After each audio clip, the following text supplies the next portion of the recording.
आगे बढ़ेंगे और खबर शामिल कर लेंगे टोबा टैक्सिंग से मियां जहांजेब की रिपोर्ट के मुताबिक, जहां पर बताया जा रहा है पीर बरकत अली शाह के बारे में। ताजदारे दारुल एहसान बाबा जी सरकार हजरत अबू अनीस मोहम्मद बरकत अली लुधियानवी कुदस सरा अल अजीज 20वीं सदी के एक अजीम सूफी और साहिब तसनीफ बुजुर्ग थे। 1911 को मौजा बरहमी जिला लुधियाना इंडिया में पैदा हुए। आपने 19 अप्रैल 1930 को फौज में शमूलियत इख्तियार की।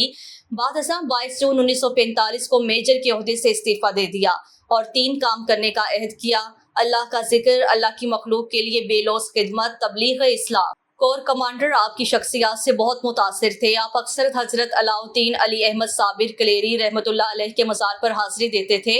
300 से ज़ायद किताबें तहरीर फरमाई। आपकी किताब तरतीब शरीफ मदीना यूनिवर्सिटी के सिलेबस में शामिल है। सुना है कि आप दोनों हाथों से लिखा करते थे। 1 लाख से ज़ायद गैर मुस्लिम आपसे कलमा पढ़कर मुसलमान हुए। आपने एक अस्पताल बनाया जहां मरीजों का मुफ्त इलाज किया जाता है। एक मस्जिद, कुरान करीम महल, मीनार, बेयाद असबाब बदर भी तामीर करवाया। अमेरिका के रफ़ाई इदारे ने 1992 में आप रहमतुल्लाह अलैह को 5 अरब रुपए की पेशकश की, मगर आपने लेने से इनकार कर दिया।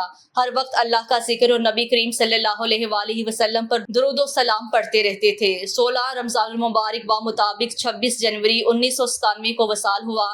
आपका मज़ार कैंप दारुल एहसान समुंदरी रोड फैसलाबाद पर वाक़या है। दलोवाल शरीफ दरबार आलिया कैंप दारुल एहसान की तरफ आपकी 41वीं हिजरत थी, यानी इससे पहले आप जनाब अबू अनीस कुदस सहरा अल अजीज ने अल्लाह की राह में 40 मरतबा हिजरत की।